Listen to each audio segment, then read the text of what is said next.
California. 19 years have passed since the last time the execution chamber here was lit. Yet the death sentences remain, hanging like shadows over those convicted of the state's most serious crimes.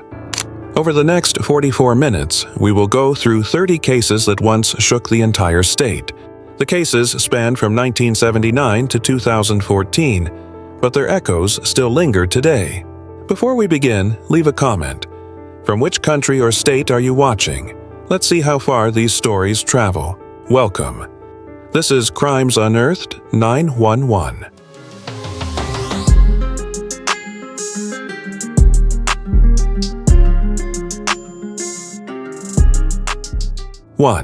Michael Thomas Gargiulo, Los Angeles, on the night of February 21, 2001. In Hollywood Hills, the after-Grammy parties were about to light up, but inside the home of 22-year-old Ashley Ellerin, darkness had already slipped in. A neighbor who had been seen briefly in the yard, Michael Gargiulo, had been watching her routines for weeks. When Ashley was alone and the door closed, prosecutors alleged he quietly made his way inside. 4 years later, in El Monte, 32-year-old Maria Bruno had just moved into her new apartment. An open window allowed the night to follow a chillingly similar script. In 2008, in Santa Monica, Michelle Murphy fought back and survived, but the attacker's blood remained, becoming the key thread that linked the three incidents. On June 6, 2008, Gargiulo was arrested. Biological evidence, travel patterns, and witness testimony formed a complete picture. In 2019, he was convicted of killing Ashley Ellerin and Maria Bruno, and of the attempted killing of Michelle Murphy. 2 years later, he was sentenced to death. He remains on death row, while one question still lingers over the city. Among the crowded streets we walk every day, how many strangers carry the same darkness? 2. Wesley Shermantine, Linden in San Joaquin County, between the cornfields and dusty trails. From 1984 to 1998, names disappeared as if carried away by the wind. Howard King, Paul Kavanaugh, Chevelle Chevy Wheeler, Cindy Vanderheiden. In a place that seemed peaceful, Wesley Shermantine and his friend Lauren Herzog slowly emerged as shadows at the edge of the map, later dubbed by the press as the Speed Freak Killers. According to investigators, they would approach on the outskirts of town, lure victims into a vehicle, and take them to a place where the map simply ended. At first, there were only rumors, abandoned belongings, and faint marks in the dirt. It was not until 2001 that Shermantine was convicted in 4 cases and sentenced to death. 11 years later, from death row, he unexpectedly sent out hand-drawn maps to abandoned wells and dry, barren lots. Police followed them, uncovering human remains that DNA confirmed included Wheeler and Vanderheiden. The well in Linden held the remains of Kimberly Billy and Joanne Hobson, 2 other victims not included in the original convictions. The man who once buried his secrets had become a guide, leaving behind an unanswered question. Without those late maps, how many families would still be living with that unfillable space in their memories? 3. Skylar Preciosa Deleon, Newport Beach, on November 15, 2004. Tom and Jackie Hawks, both in their 60s, were ready to sell their yacht, the Well-Deserved, to move closer to their young grandchild. Skylar Deleon appeared friendly, offering to take a test run with his wife to build trust. But once the calm ocean surrounded the boat, prosecutors said the real plan unfolded. The couple was lured offshore. The attackers took control and seized the vessel. Paperwork was processed to look like a regular sale. Clues began to close in. Harbor security footage, the testimony of accomplice Alonzo Machine, signatures on contracts, and large withdrawals from the Hawks' accounts after they disappeared. Detectives traced the events back, linking the case to the death of John Jarvis in 2003, revealing a financial motive. In April 2009, Deleon was sentenced to death. The most haunting twist was not at sea that night, but in the way the role of friendly buyer was played to perfection, at the exact moment when the couple wanted to close one chapter of their lives. 4. Richard Delmer Boyer, Fullerton, on December 7, 1982. In a quiet home, retired couple Francis and Eileen Harbitz were found deceased. There were no signs of a major struggle, only the cold reality of a robbery combined with a sharp force attack. Richard Boyer was arrested, and in 1984 the court sentenced him to death. In 1989, the California Supreme Court overturned the conviction for a Miranda rights violation, forcing a retrial. By 1992, Boyer was convicted again and this time did not escape the sentence. The trial became notable when the defense played the film Halloween 2, arguing that Boyer had a drug-induced flashback triggered by the movie, leading to a loss of control. The media called it the Halloween 2 defense. The jury was not convinced, and in 2006, the death sentence was upheld. It was one of the rare times a commercial film entered the courtroom, only to prove that there are boundaries no excuse can cross. 5. Daniel Patrick Wozniak, Costa Mesa and Los Alamitos. In May 2010, Sam Hare, a veteran of Afghanistan, and Julie Kibuishi vanished in a series of unanswered messages. Everything pointed to Daniel Wozniak, a community theater actor engaged to be married, still rehearsing for a musical. According to prosecutors, for Hare's $62,000 savings, Wozniak staged the scene to shift suspicion, then performed on stage that same night as if nothing had happened. When he asked a 17-year-old to withdraw cash from Hare's account, the plan unraveled. Arrested at his bachelor party, Wozniak confessed and led police to the remains. In 2016, he was sentenced to death. His fiancée, Rachel Buffett, was later convicted of aiding in the cover-up. By day, he rehearsed scripts. By night, he wrote his own, turning real life into a stage, but ending the performance in the most irreversible way. 6. Jon Scott Dunkle. In the southern San Francisco Bay Area, from 1981 to 1985, 3 teenage boys, John Thomas Davies, Lance Turner, and Sean Danaho, vanished or were found deceased near parks, lake shores, and trails that once seemed safe.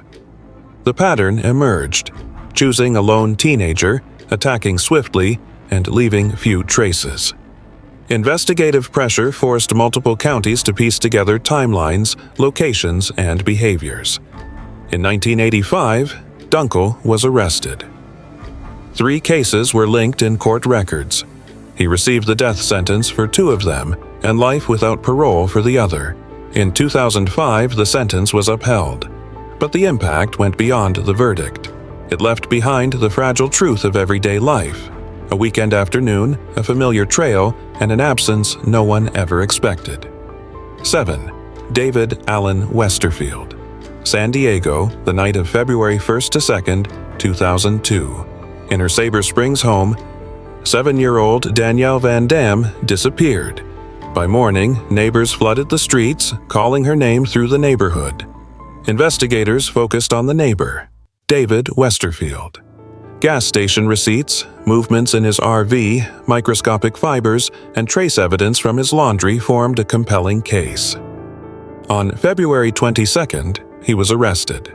5 days later, Danielle's body was found. Forensic evidence became the cornerstone of the prosecution. In August, Westerfield was convicted. In January 2003, he was sentenced to death. In February 2019, the California Supreme Court upheld the sentence. He remains on death row. The lasting fear is this: the thin line between safety and danger next door, a door left slightly open, a familiar routine, and a neighbor who seemed harmless. 8. Gunner Jay Lindberg. Tustin, the night of January 28, 1996. On an empty school courtyard, 24-year-old Thien Min Lee was rollerblading through the cold suburban air. The calm was shattered. A lone target, an unexpected approach, and a knife flashing in the dark. Court records cited robbery and racial hatred as motives. Police worked backward from the scene. Witness statements, movements, physical evidence, and a chain of details before and after the incident. In December 1997, the jury recommended death. The court sentenced him immediately. On August 29, 2008, the California Supreme Court upheld the ruling, noting the hate crime element. Lindberg remains on death row. The case leaves a chilling reminder. When a single glance is guided by prejudice, violence can erupt faster than any explanation can follow. 9th, Michael Anthony Jackson, West Covina, late August 1983. Officer Kenneth Reid, 26, stopped to question a suspicious man on the sidewalk. Within seconds, chaos broke out. A struggle, a shotgun taken from the patrol car, and a fatal shot that ended the young officer's watch. Jackson told investigators he had used PCP earlier that day, a detail noted in court records. In 1984, he was convicted of killing a peace officer in the line of duty and sentenced to death. In 1989, the ruling was upheld. In 2000, a federal court overturned the penalty phase. In July 2002, a new jury again recommended the death penalty. Jackson remains on California's death row. The case stands as a reminder of how fragile public order can be. One routine stop, and in an instant, everything spirals beyond control. 10. Glen Taylor Helzer. Summer 2000 in the Bay Area. A group calling themselves the Children of Thunder, led by Glen Taylor Helzer, claimed to act on revelations and needed money to save the world. On July 30th, Ivan and Annette Steinemann were kidnapped for ransom. On August 2nd, Selena Bishop, lured into opening bank accounts, was killed to silence her. The next morning, the violence spread to Jennifer Villerin, James Gamble, and Villerin's mother's boyfriend. Duffel bags floating in the Sacramento-San Joaquin Delta set the investigation in motion. Weapons, vehicles, bank transactions, and the testimony of Don Godman closed the loop. In December 2004, the jury recommended death. In March 2005, the court imposed the sentence. In January 2024, the California Supreme Court upheld it. Helzer remains on death row. The cult image concealed an opportunist willing to sacrifice anyone for money and delusion. His brother Justin later took his own life in prison. 11. Michael Angelo Morales. Lodi, January 8, 1981. 17-year-old Terry Lynn Winchell left home and never returned. Investigators named Michael Angelo Morales and Rick Ortega. Court records describe luring, an ambush, and an assault with sexual motives. Crime scene evidence and witness testimony formed the chain of events. In 1983, Morales was convicted and sentenced to death. Over 2 decades later, on February 21, 2006, just before the execution, disputes over lethal injection procedures requiring medical supervision halted the process. The legal review has stretched on ever since. Morales remains on death row. The case reminds us that while the legal truth can be decided quickly, the method of carrying out a sentence can pull society into an endless debate. 12. Joseph Michael Nissensohn. On the Monterey coast, summer 1981, Tammy Lynn Jarsky, 13, and Tanya Jones, 14, went missing. By September, their remains were found in the woods. In 1989, in South Lake Tahoe, 15-year-old Kathy Graves also disappeared and was later found deceased. The man tied to all 3 cases was Joseph Michael Nissensohn. According to prosecutors, he targeted vulnerable teenage girls, restrained them, and took away their freedom. The accounts of a friend and his former wife became key. Over 3 decades, scattered clues were finally assembled into a complete file. In 2013, he was sentenced to death for all 3 cases. 2 crucial witnesses died before trial, forcing the court to use their earlier testimony. Legally permissible, but controversial. Nissensohn remains on death row. The lingering question: when the victim's voice is gone, how far can justice truly reach? 13. Stephen Dean Gordon, Santa Ana and Anaheim, from 2013 to 2014. Kiana Jackson, Josephine Vargas, and Martha Anaya disappeared. In March 2014, The remains of Jarre Nicole Estep were discovered on a recycling conveyor belt. Investigators said the pattern was clear.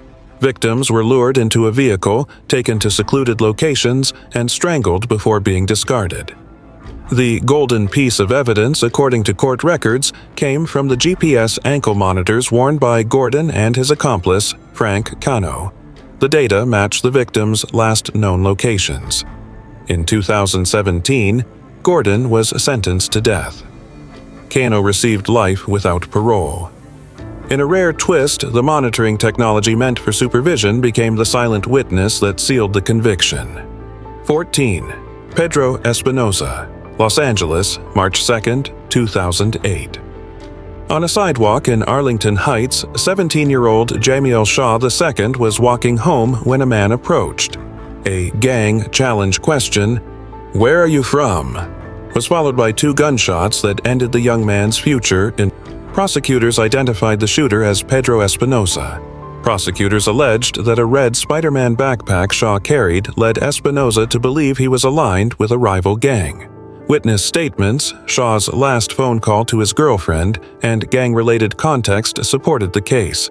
In 2012, Espinoza was sentenced to death. The case ignited statewide debate over sanctuary city policy and the proposed Jamiel's Law. But the name to remember first is Jamiel, a young basketball player walking past a familiar street corner.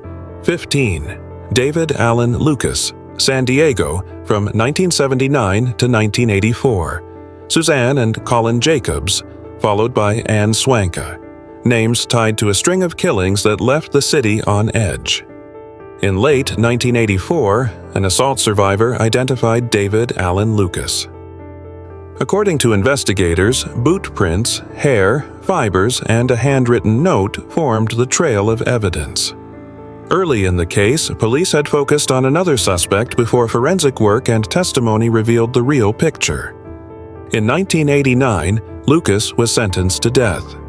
In 2014, the California Supreme Court upheld the ruling. Sometimes just a small detail, from the sole of a shoe to the curve of handwriting, can turn suspicion in the right direction. 16. William Lester Suff, Riverside County from 1989 to 1991. Women working in street-level sex work began to disappear, later found along roadside lots. Most showed signs consistent with strangulation, with some evidence of additional violence. While task force members worked tirelessly, William Lester Suff continued at his job in the county's warehouse, even delivering supplies to the investigators. DNA, fibers, tire tracks, shoe prints, and items found in his van matched the crime scenes. The conviction listed 12 victims. In 1995, Suff was sentenced to death. In 2014, the California Supreme Court upheld the sentence. His past revealed an earlier conviction in Texas for the death of his own child, followed by early release before arriving in California. It raised the unsettling question: how thin is the line between reintegration and repeat violence? 17. Cleophus Prince Jr. San Diego, January to September 1990. 6 women: Tiffany Schultz, Janine Weinhold, Holly Tarr, Alyssa Keller, Pamela Clark, and Amber Clark, fell victim to the man the press called the Claremont Killer. By day, he followed them from gyms, entered their homes when they were alone, often while they were showering, used a knife, and left with small personal items. Evidence accumulated: DNA at the scenes, Holly Tarr's opal ring seen on the defendant's girlfriend, shoe prints, and self-incriminating remarks. In 1993, Prince was sentenced to death. In 2007, the California Supreme Court upheld it. The case left a chilling lesson: the illusion of safety born from routine and how an offender can exploit that very illusion. 18. Michael Hubert Hughes. In South Los Angeles, from 1986 to 1993, women were attacked, strangled, and left in public places. Hughes was already serving life without parole for 4 previous murders. In 2011, a jury convicted him in 3 additional cases: Yvonne Coleman, 15, Verna Williams, 36, and Deborah Jackson. DNA and behavioral patterns tied the cases together. In 2012, Hughes received the death penalty. In a city this large, sometimes just a trace of biological evidence is enough to unlock a maze of cases spanning years. 19. Richard Wade Farley. Sunnyvale, February 16, 1988. After years of fixation and harassment toward co-worker Laura Black, Richard Wade Farley drove to the ESL offices. Within minutes, 7 people were dead and 4 others wounded. Laura survived. Hundreds of letters and notes to Black, receipts for weapons and ammunition, and recordings of negotiation at the scene left no doubt about intent. In 1992, Farley was sentenced to death. In 2009, the California Supreme Court upheld it. In March 2025, a request to commute to life was denied. This tragedy became a catalyst for California's anti-stalking laws and restraining order policies. The warning signs had been flashing for years. 20. Even Jerome Hill, Los Angeles County from 1993 to 1994. The bodies of women appeared along Highway 60, leading the media to call the killer the 60 Freeway Slayer. Most victims showed signs consistent with strangulation and were left in remote spots. The breakthrough came when Hill's DNA, collected during a 1994 incarceration, matched profiles in multiple unsolved cases.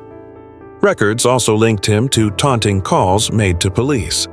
In 2007, Hill was sentenced to death for 6 murders. In 2009, he was convicted in 2 additional cases. Genetic forensics became the guiding thread through a maze of serial cases in South LA. Yet one question remains: how many unnamed victims still await recognition? 21. Cherie Lash-Rhoades, Alturas, February 20, 2014. Inside the Cedarville Rancheria office, a meeting on expelling tribal members was underway when Cherie Lash-Rhoades walked in. The sound of a semi-automatic weapon filled the room, and when the ammunition was gone, she pulled a cleaver. 4 people lost their lives, including Tribal Chairman Rurik Davis, Administrator Sheila Lynn Russo, her niece Angel Penn, and nephew Glen Colonico, while 2 others were injured. The evidence was nearly immediate: witnesses, video recordings, and the context of an internal dispute. In 2017, Lash-Rhoades was sentenced to death. It was the first death sentence in Modoc County and one of the rare cases involving a female offender. An administrative space turned into a scene of tragedy. When the meeting room door closed, the storm was already at hand. 22. Robert Mark Edwards, Orange County and Maui, 1986 and 1993. 2 real estate agents working alone never returned: Marjorie Elaine Diebel in California and Muriel E. Delbeck in Hawaii. Both were killed in private settings, showing signs consistent with strangulation and sexual assault. The Hawaii case, supported by DNA and physical evidence, pointed to Robert Mark Edwards. When California investigators reopened their file, scene details and professional connections began to align. Edwards received 5 life sentences in Hawaii and a death sentence in California in 1998. In 2013, the California Supreme Court upheld it. The island case shone a light back onto a cold case on the mainland. 2 crime scenes, 1 story. 23. Charles Ray Chase Merritt. Southern California, 2010 to 2013. Joseph and Summer McStay and their 2 young sons vanished from their home, leaving behind an unfinished meal. For years, many believed they had left the United States voluntarily. In 2013, 2 shallow graves in the Victorville Desert returned the remains of all 4, along with evidence of blunt force injuries. Attention turned to Charles Chase Merritt, Joseph's business associate. Forged checks from the company account, cell phone data, and a sledgehammer found in the grave became central evidence. In 2020, Merritt was sentenced to death. What began as a mysterious disappearance was revealed to be the killing of an entire family for financial gain, with years of silence feeding false theories. 24. Raymond Lee Oyler, Riverside County, October 2006. The Esperanza fire swept through the San Gorgonio Pass, claiming the lives of 5 firefighters. A series of fires that year carried a distinct signature: timing devices made from cigarettes, matches, and kindling materials. Raymond Lee Oyler, known for photographing wildfires, became a suspect. Physical evidence, his whereabouts, and witness accounts aligned with the ignition points. In 2009, Oyler was sentenced to death. In 2025, the California Supreme Court upheld the ruling. The case reinforced an important precedent. Arson that causes death is prosecuted as homicide, a crucial standard in the era of modern wildfire threats. 25. Dean Philip Carter, Southern California, April 1984. In less than a month, 4 women were killed: Gillette Mills, Susan Knoll, Bonnie Ann Guthrie, and Jeanette Ann Collins. Mills and Knoll were found hidden in a closet, and personal items had been taken. Carter was arrested driving one victim's car, with property traced back to the victims' residences and ATM withdrawals made after the killings. Between 1989 and 1990, Carter was sentenced to death in 3 Los Angeles cases. San Diego later added a death sentence for Collins. The California Supreme Court upheld the rulings in 2005. Early in the investigation, police mistakenly arrested a friend of one victim, sending the case temporarily off course, a near miss that could have left the real killer free. 26.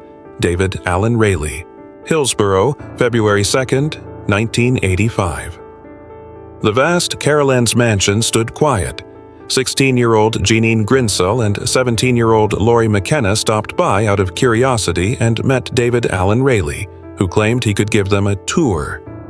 He led them into a closed-off area, restrained them, assaulted them, then forced them into a storage room and stabbed them. Rayleigh placed both girls in the trunk of his car and left them in a ravine on a cold night. Lori survived. Jeanine died from blood loss and exposure. The survivor's testimony, evidence inside the mansion, and traces from Rayleigh's car formed the basis for kidnapping and murder charges. In 1988, Rayleigh was sentenced to death. In 1992, the California Supreme Court upheld the sentence. One of his remarks still chills investigators, asking the victim to scream in the room to test the soundproofing. 27. Regis Dion Thomas Compton, February 22, 1993. During a vehicle stop, officers Kevin Michael Burrow, 29, and James Wayne McDonald, 23, were overpowered, shot at close range, and then shot again in the head. Witness accounts, post-crime boasting, and evidence of how the firearm was handled placed Regis Dion Thomas in the case file. Arrested in April 1993, Thomas was sentenced to death in 1995. In 2012, the California Supreme Court upheld the sentence. McDonald died on what was to be his final shift as a reserve officer, a detail that left all of Compton in stunned silence. 28. Darnell Keith Washington, California, August to October 2012.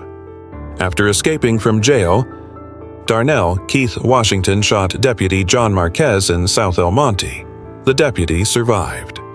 A month later, in Hercules, retired teacher Susie Coe was killed in her home, and her Subaru was taken. Washington was arrested in the Seattle-Tacoma area with the victim's vehicle. DNA linked him to the weapon. His wife pleaded guilty and testified about their flight across state lines. In 2016, Washington was sentenced to death. From jailbreak to homicide, a quiet home became a crime scene, and a chain of prior warnings had already been overlooked. 29. Jarvis Jay Masters, San Quentin, June 8, 1985. In the high-security unit, Sergeant Howell Dean Birchfield was fatally stabbed with a homemade spear. Jarvis Jay Masters did not wield the weapon but was accused of crafting it and conspiring in the attack.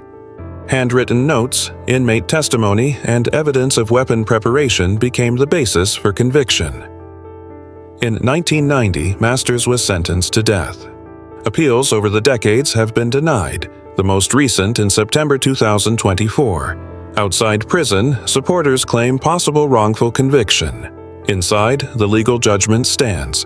It remains one of the rare cases where public opinion and court conclusions remain far apart. 30. Rickie Lee Fowler, San Bernardino, October 25, 2003. The old fire ignited at the base of the San Bernardino Mountains. Strong Santa Ana winds drove flames across 91,000 acres, destroying over 1,000 homes. Amid evacuation chaos, 5 people died from heart-related complications linked to the disaster. Prosecutors named Rickie Lee Fowler, accused of throwing an incendiary object from a car into dry brush out of personal spite, sparking one of the most destructive wildfires in state history. Witness statements, travel routes, and testimony supported intent. In 2013, Fowler was sentenced to death for 5 counts of murder and arson. One small spark turned an entire mountainside into a crime scene, raising the question, who bears responsibility when the consequences spread beyond imagination? We have now gone through 30 chilling case files.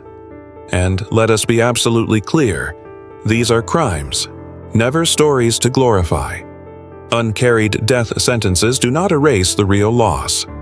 A dinner table with an empty chair, a bedroom light that will never turn on again, letters that will never be answered. The victims and their families are not just names in a file. They are dreams, birthdays left unfinished, and futures cut short. If there is one takeaway, let it be this: stand with the victims. Stay vigilant without living in fear. Speak for those without a voice, and reject any form of normalizing violence.